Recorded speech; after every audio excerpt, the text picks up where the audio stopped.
नमस्कार. समजा आपल्या हातात एक नकाशा आहे. हं, पण हा नकाशा कोणत्या लपवलेल्या खजिन्याचा नाही, तर थेट देवाच्या योजनेचा आहे, असं कोणी सांगितलं तर. इंटरेस्टिंग.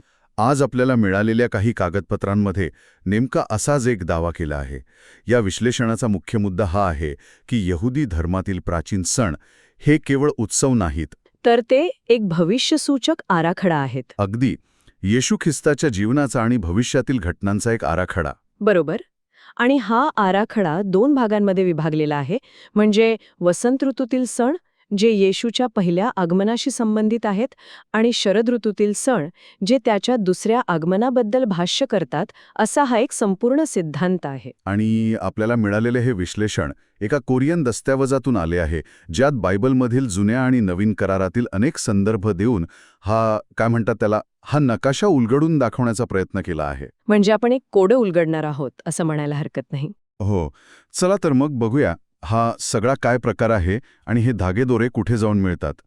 आपण या नकाशाच्या पहिल्या भागापासून सुरुवात करूया. येशूचे पहिले आगमन आणि वसंत ऋतूतील सण. बरोबर. या कागदपत्रांमध्ये येशूचा मृत्यू आणि पुनरुत्थान यांचा संबंध 3 मुख्य सणांशी जोडला आहे. पहिला संबंध आहे तो म्हणजे क्रुसिफिकेशन आणि पॅसोवर, म्हणजे वळण सण. हो, पासोवरचा सण हा यहुदी इतिहासातील एक खूप महत्वाची घटना आहे. म्हणजे जेव्हा इस्रायली लोक इजिप्तमध्ये गुलाम होते, तेव्हा देवाने त्यांना सोडवण्याचं वचन दिलं. आणि त्या रात्री ज्या घरांच्या दारावर कोकराचं रक्त लावलेलं होतं, त्या घरातील पहिल्या मुलाला मृत्यूच्या देवदूताने ओलांडून तो पुढे गेला, म्हणजे पासओव्हर केलं. अच्छा, हे त्या सुटकेचं प्रतीक आहे. अगदी. आणि या विश्लेषणात असा दावा केला आहे की येशूचा मृत्यू नेमक्या याच दिवशी झाला, म्हणजे पहिल्या महिन्याच्या 14व्या दिवशी. ही केवळ तारखेची जुळवाजुळव आहे की यामागे काही गहन अर्थ आहे? इथेच तर या सिद्धांताचा गाभा आहे. हा केवळ तारखेचा मेळ नाही, तर प्रतिकात्मक अर्थाचा मेळ आहे. म्हणजे ज्याप्रमाणे कोकराच्या रक्तामुळे इस्रायली लोकांचा जीव वाचला, त्याचप्रमाणे येशूच्या बलिदानाने मानवजातीला पापांच्या गुलामगिरीतून मुक्त केले, असे हे विश्लेषण मांडते. म्हणूनच नवीन करारामध्ये त्याला आपला पासोवरचा कोकरा असं म्हटले आहे. अगदी बरोबर.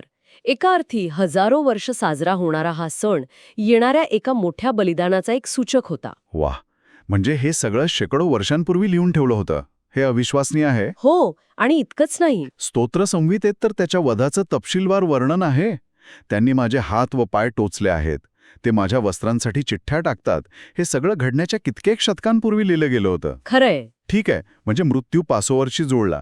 पण या कथेचा पुढचा भाग म्हणजे त्याचं दफन, त्याबद्दलही काही संकेत आहेत का? आहेत ना. पुढचा सण आहे बेखमीर भाकरीचा सण. ओके. हा सण पासोवरच्या दुसऱ्याच दिवशी, म्हणजे पहिल्या महिन्याच्या 15व्या दिवशी सुरू होतो. हां, आणि या सणाचं वैशिष्ट्य म्हणजे खमीर काढून टाकणं, बरोबर? हो, या काळात घरातून सर्व प्रकारचं खमीर म्हणजे यीस्ट काढून टाकलं जातं. खमीर, त्याचा आणि पापाचा काय संबंध? बायबलमध्ये खमीर हे अनेकदा पापाचं प्रतीक मानलं जातं. ते कसं फुगतं, पसरतं, अगदी पापाप्रमाणे. अच्छा. त्यामुळे घरातून खमीर काढून टाकणं म्हणजे प्रतिकात्मकरित्या पापाला आपल्या जीवनातून काढून टाकणं. आता विचार करा, येशू ज्याला पापांपासून पूर्णपणे रहित मानलं जातं, त्याला त्याच दिवशी कबरेत ठेवलं जातं, ज्या दिवशी पापाचं प्रतीक असलेलं खमीर काढून टाकण्याचा विधी असतो. म्हणजे पापांपासून मुक्त असलेला देह कबरेत जातोय आणि त्याच वेळी घरातून पापाचं प्रतीक असलेलं खमीर काढून टाकलं जाते. हो. या 2 घटना एकाच दिवशी घडतात. हां. ही प्रतिकात्मकता खूपच शक्तिशाली आहे. अगदी. पण या कथेचा सर्वात महत्वाचा भाग तर अजून बाकी आहे, त्याचं पुनरुत्थान. स्रोतानुसार त्यासाठी एक सण आधीच ठरलेला होता का? हो, आणि तो सण आहे प्रथम फळांचा सण. प्रथम फळांचा सण. हा सण शब्बातच्या म्हणजे शनिवारच्या दुसऱ्या दिवशी साजरा केला जायचा, म्हणजेच आठवड्याच्या पहिल्या दिवशी. आणि आपल्याला माहीत आहे की येशूचं पुनरुत्थानही आठवड्याच्या पहिल्या दिवशी, म्हणजे रविवारी झालं. बरोबर. प्रथम फळ या नावामागे काही विशेष अर्थ आहे का? नक्कीच. प्राचीन इस्रायलमध्ये शेतकरी आपल्या पिकातील पहिला वाटा म्हणजे पहिली फळं देवाला अर्पण करत असत. अच्छा. ही अर्पण केलेली फळं या गोष्टीची हमी असायची की मागे संपूर्ण पीक तयार आहे आणि ते भरघोस येणार आहे. ओके. त्याचप्रमाणे हे विश्लेषण असं सुचवतं की येशूचं पुनरुत्थान हे प्रथम फळ होतं. ते या गोष्टीची हमी देतं की जे त्याच्यावर विश्वास ठेवतात त्यांचंही पुनरुत्थान भविष्यात होईल. म्हणूनच नवीन करारात म्हटलं आहे की ख्रिस्त मेलेल्यांतून उठला आहे, जे झोपी गेल्या आहेत त्यांच्यापैकी तो प्रथम फळ आहे. अगदी. अविश्वसनीय.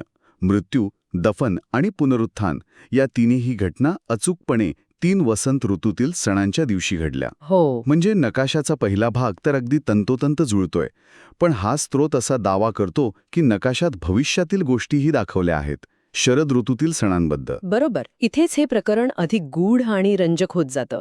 आता आपण त्या घटनांकडे वळत आहोत ज्या अजून घडायच्या आहेत, असा हा सिद्धांत मानतो. आणि यातला पहिला सण कोणता? यातला पहिला सण आहे करण्यांचा सण, ज्याला रोष हशाना असंही म्हणतात. यहुदी नववर्षाचा दिवस. हो, हा 7व्या महिन्याच्या पहिल्या दिवशी येतो. नावाप्रमाणेच या दिवशी कर्णा म्हणजे शिंगापासून बनवलेलं एक वाद्य वाजवलं जातं. आणि याचा संबंध येशूच्या दुसऱ्या आगमनाशी जोडला आहे. पण कसा? म्हणजे फक्त कर्णा वाजतो म्हणून? नाही, यामागे एक मोठा तर्क आहे. हे विश्लेषण बायबलमधील शेवटच्या पुस्तकाशी म्हणजे प्रकटीकरणाच्या पुस्तकाशी याची सांगड घालतं. अच्छा, प्रकटीकरण. प्रकटीकरणात भविष्यातील घटनांची एक मालिका सांगितली आहे, जी 7 देवदूतांनी 7 करण्या वाजवल्यावर सुरू होते. या सिद्धांतानुसार पहिल्या 6 करण्यांचा काळ हा करण्यांच्या सणाच्या काळाला सूचित करतो. 1 मिनिट थांबा. प्रकटीकरणात अनेक सिम्बॉल्स आहेत.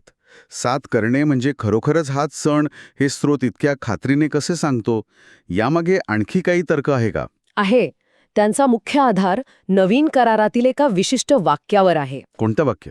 त्यात म्हटलं आहे की जेव्हा शेवटचा म्हणजे 7वा करणा वाजेल, तेव्हा एका क्षणात डोळ्याचं पातं लवत्त न लवत्त तोच मेलेले उठवले जातील आणि आपलं रूपांतर होईल. ओके. त्यामुळे या विश्लेषणाचा दावा आहे की 7वा करणा वाजणं ही येशूच्या दुसऱ्या आगमनाची आणि पुनरुत्थानाची घोषणा असेल. म्हणजे करण्यांचा सण हा त्या अंतिम घोषणेचं प्रतीक आहे. अगदी.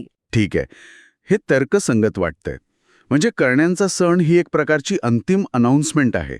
यानंतर काय? नकाशातील पुढचं ठिकाण कोणतं? पुढचा टप्पा आहे प्रायश्चित्ताचा दिवस किंवा योम किप्पूर. हा 7व्या महिन्याच्या 10व्या दिवशी येतो. बरोबर.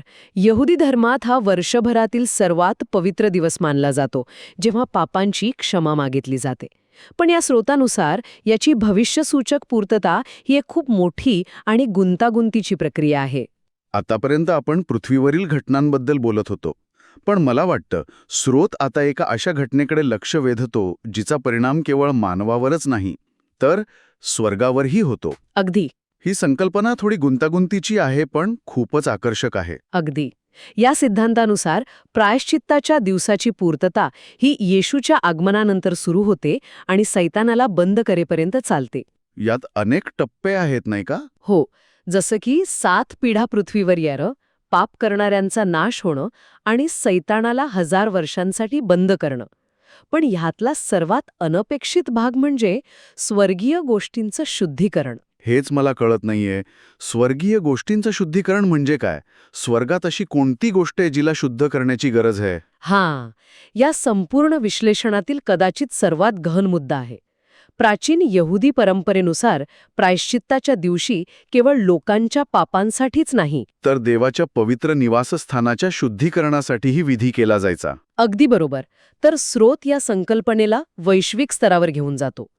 त्यांच्या मते मानवाच्या पतनामुळे आणि देवाच्या संपूर्ण तारण योजनेमुळे केवळ पृथ्वीवरच नाही तर स्वर्गात देवदूतांच्या मनातही देवाच्या नियमांविषयी आणि त्याच्या न्यायाविषयी एक प्रकारचा संभ्रम किंवा प्रश्नचिन्ह निर्माण झालं. देवदूतांच्या मनात? म्हणजे ते देवाला प्रश्न विचारत होते? हे असं आहे जसे की एका अत्यंत गुंतागुंतीच्या खटल्याचा निकाल लागतो.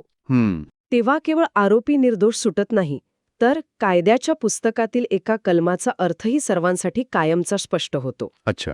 इथे मानवाच्या तारणाच्या प्रक्रियेमुळे आणि पापाच्या अंतिम नाशामुळे देवाचा न्याय आणि त्याची करुणा किती परिपूर्ण आहे हे स्वर्गातील सर्व देवदूतांसमोर सिद्ध होतं.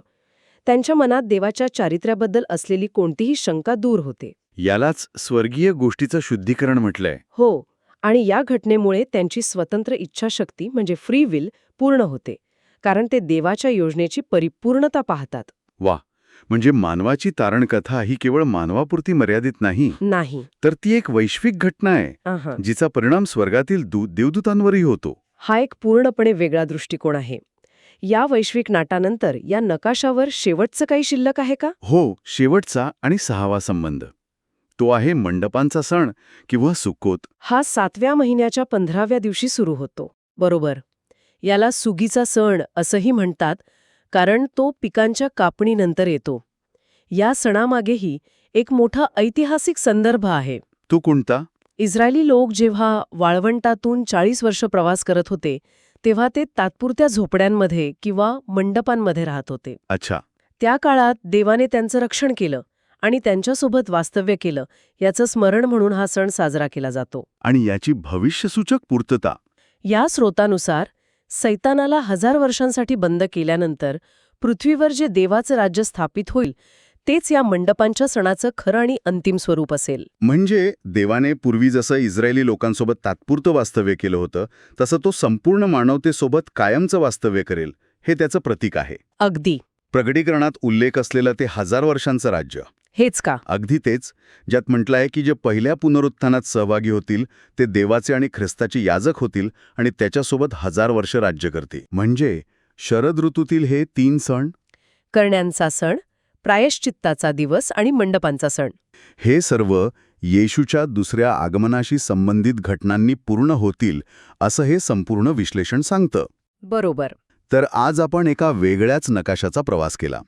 या स्रोतानुसार यहुदी सण हे केवळ वार्षिक उत्सव नसून ते देवाच्या तारणाच्या योजनेचा एक भविष्यसूचक आराखडा आहेत. एक संपूर्ण नकाशा? हो. वसंत ऋतूतील सण येशूच्या पहिल्या आगमनाने पूर्ण झाले, जे इतिहासाचा भाग आहेत. आणि शरद ऋतूतील सण त्याच्या दुसऱ्या आगमनाने पूर्ण होतील, जे भविष्यात दडलेलं आहे. पासोवरच्या कोखरापासून ते मंडपांच्या सणाच्या अंतिम पूर्ततेपर्यंत एक सुसंगत आणि सविस्तर आराखडा या कागदपत्रांमध्ये मांडला आहे. खरंय. या संपूर्ण विश्लेषणात एक मुद्दा खरोखरच विचार करायला लावणार आहे. आपण प्रायश्चित्ताचा दिवस आणि देवदूतांच्या स्वतंत्र इच्छाशक्तीबद्दल बोललो. याचा अर्थ मानवाच्या तारणाची प्रक्रिया ही केवळ मानवासाठी नाही, तर तिचा परिणाम आणि तिची साक्ष स्वर्गातील देवदूतांवरही होते. हो. हा मुद्दा खूप महत्वाचा आहे. जर हे विश्लेषण खरं मानलं तर ते आपल्याला एका मोठ्या प्रश्नासमोर उभं करतं. या वैश्विक नाटकात जिथे देवाच्या न्यायावर आणि चारित्र्यावर प्रश्नचिन्ह निर्माण झालं होतं, तिथे मानवाची नेमकी भूमिका काय आहे? आपण केवळ प्रेक्षक आहोत की या मोठ्या कथेतील असे महत्वाचे पात्र आहोत ज्यांच्यामुळे स्वर्गातील अस्तित्वांनाही देवाचं खरं रूप कळणार आहे? यावर नक्कीच विचार करायला हवा.